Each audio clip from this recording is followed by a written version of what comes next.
Now, Europe dominated domestic politics last week with scenes in the Commons reminiscent of the Maastricht Wars of the early 1990s. If these are uncomfortable days for the Prime Minister, they're happy days indeed for a man who's made his career banging on about Europe. Nigel Farage of the UK Independence Party. So with one poll this morning putting UKIP third ahead of the Liberal Democrats, could they really be on the verge of a major political breakthrough? These are exciting times for Nigel Farage and UKIP. Their Eurosceptic views for many years on the margins of politics are increasingly mainstream. And after this week's defeat for the government on the EU budget and Labour's tactical shift over Europe, the prospect of an in-out referendum is growing. All this is paying off in the polls, with the party's support rising as high as 12% over the summer. No wonder those urging David Cameron to forge a pact with UKIP in time for the next general election are being taken seriously. Though Mr Farage says any deal would require a referendum promise written in blood. In the meantime, UKIP have high hopes of beating the Tories into second place at the 2014 European elections. But as the party scraps its old logo and looks to enter a new phase as a serious player in UK politics, UKIP and their leader must endure the greatest scrutiny that comes with success. And UKIP leader Nigel Farage joins me now for the Sunday interview.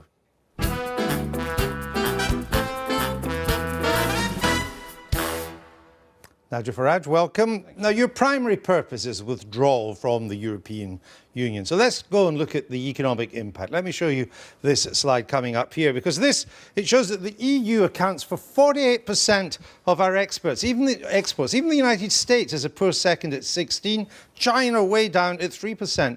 You would put our access to this huge market at risk. Well, firstly, that figure's wrong. The figure is near 40%, and there are all sorts of tricks that are used with this.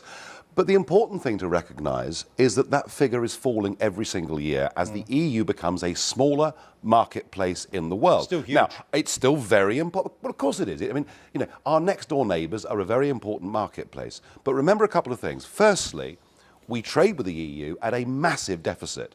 I mean, the last year for which we have figures is 2010.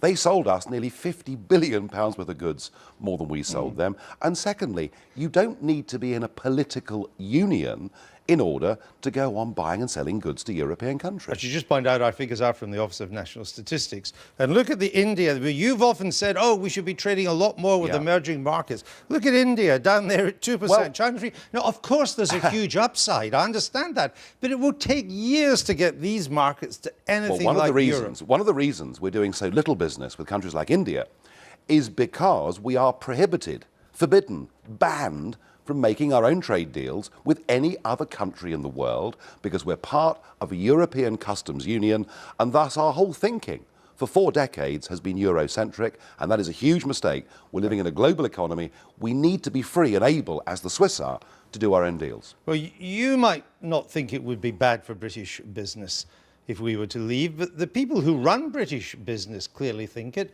Look at this from a Ipsos Mori poll. Would leaving the EU damage British business? 73% yes. Well, maybe These are they the people who invest and create the jobs. Well, I tell you what, they didn't ask small businessmen in Britain. They didn't ask medium-ranking business people in Britain. That would be 73%, I'm guessing, of multinational companies. Of the big companies, yes. Yeah, that's right. But that's we always do British this. industry. No, the BBC's always done this. It misrepresents the big businesses as being the British economy. The truth is, 60% of jobs are created in companies that employ less than 10 people. Most of those firms, you will find, have bases in Europe, and they love the European Union, because the regulation that comes with the single market puts out of business small and medium-sized competition. Can you name a single large exporting company which supports leaving the EU? I have spoken, as I've travelled, around manufacturing companies, city institutions over the last few months, and there is now I would say it's 50-50. Not in part, that's for them to say, not for me. But I would say it's probably now 50-50, even amongst the bigger size firms, where they're saying, look, whilst we want access to the European market, the cost of regulation is now something we frankly can't afford. Now, you said, quote, not one job in Britain depends on EU membership, other than people like yourself. Of course, and our the commission. taxpayers. Now, even if your opponents exaggerate the potential job losses, let me concede that maybe they do. It's just not true to say that not one job depends on the EU. No, I think the truth of it is we could create a lot of jobs outside of the European Union. Not only would we have bigger export markets, but we would be allowed, the UK government would be allowed to relax employment regulation, especially for small companies, which would lead to hundreds of thousands of people being given a chance. So no disruption, no dislocation, no tough times getting from A to B if we leave? If we listen to what the European commissioners have said, from Kinnock through to the current trade commissioner, even to Giscard d'Estaing himself, they've all said the same thing for years. If the UK doesn't want to be part of the European Union, and all we want is a single trade deal, or as Giscard said, to be relegated to the status of Switzerland, they've always said that's on offer. Well, we'll come to that in a minute. Let me just look at the car industry here, what would happen to it. Car industry is now a net exporter again. Yep. It's a success story. We make good, reliable, productive cars. 50% of all the cars made in the UK are sold into the EU. They pay no import taxes. If we leave the EU, they'd pay a tax of 10% on every vehicle, 22% on lorries. That immediately means job in danger at Nissan's plant in Sunderland, the Mini in Oxford. Are you suggesting that Mercedes would not be able to sell their cars in this country if we left the European Union? Of course not. It's actually in the even greater interests of Germany that we have a tariff-free car market than it is for Nissan and companies like that. So these are spurious examples that are put up, and they forget the fact... You're saying there's no danger of a tariff at all? Well, I believe, of course, what the European Commission always tell me, which is if you don't want to be part of a political union, but you want a simple free trade agreement, that's on offer. Why would the EU do a sweetheart deal with a departing UK? Why would they give us the main reward of membership, which is the single market, with no obligation? Why would they do that? I'm sorry, that is a 50 years out-of-date view.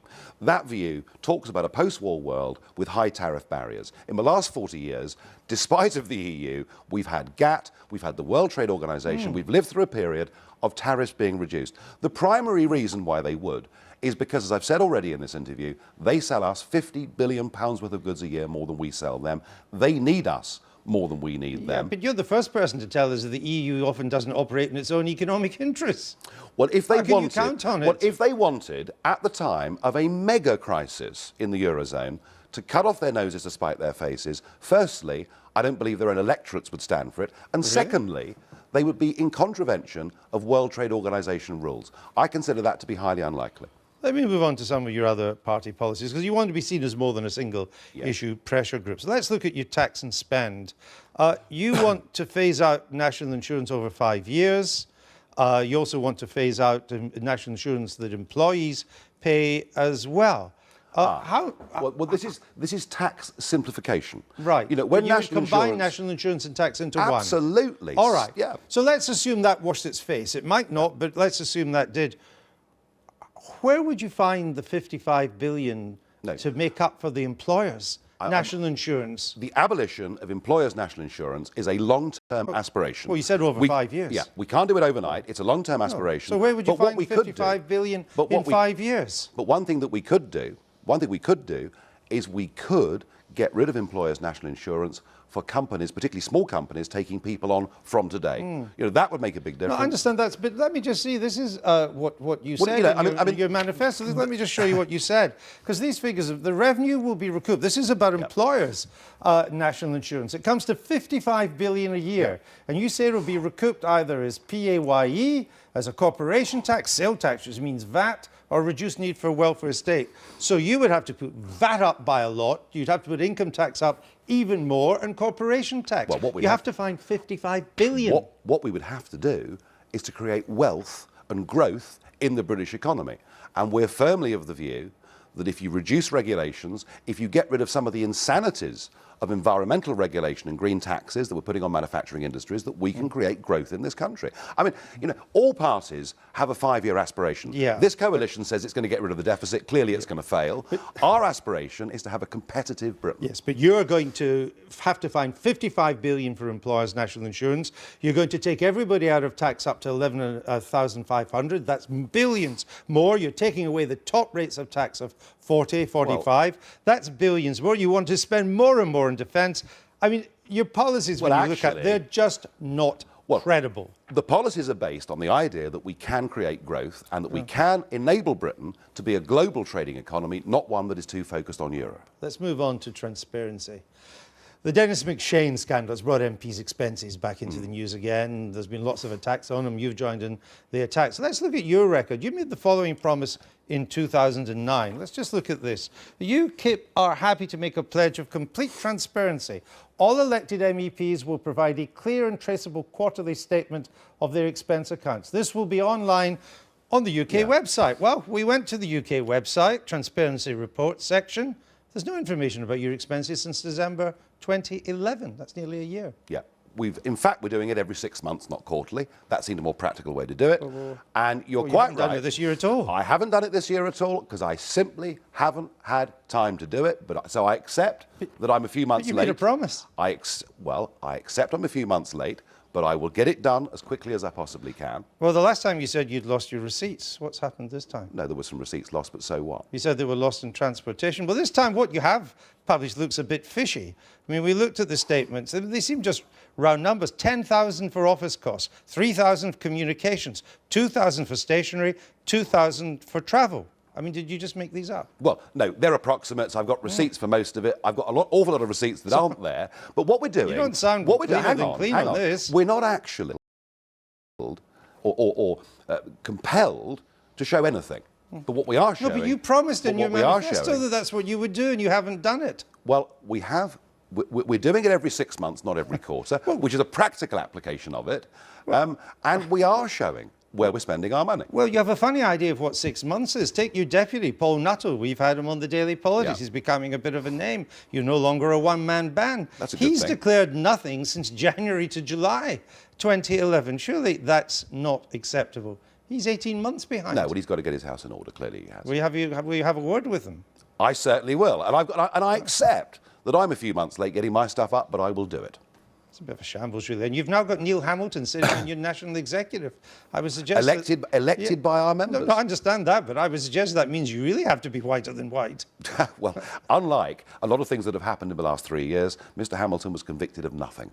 No, I understand that, but you get my point, don't you? I mean, subsistence allowance is simply blank in Mr. Nuttall's expenses allowance. He's made a number of trips between Brussels and Strasbourg. We don't know how many. We're as in the dark about your and Mr. Nuttall's expenses as we are about MPs. You've got all of mine up until the end of 2011, and I will do my 2012 stuff, and it'll all be there. What do you do when you're in Brussels? I mean, you claimed your subsistence allowance on the day of the European debate on the budget at the Parliament, but you didn't vote. Because I was heading off to another meeting in another part of Europe. Yeah, Listen, but we pay you to represent a part of Britain at these votes, and you didn't vote. Yeah, but I'm also one of the 7 leaders of a parliamentary group in that parliament. And my mission isn't to try and make the European Union slightly less worse. My mission is to encourage in the United Kingdom and elsewhere different political parties that want to break this thing up. The final point, just to bring full circle. Do you believe that we are in some way heading for a yes-no referendum or not? I want us to, but what I do know is that Mr. Cameron and the political class will do everything they can to stop us having that choice. They want to keep us stuck inside the single market. The single market today is like the common market of 40 years ago. It sounds innocuous, but it's not. All right, Nigel Farage, thank you for being on the Sunday Politics.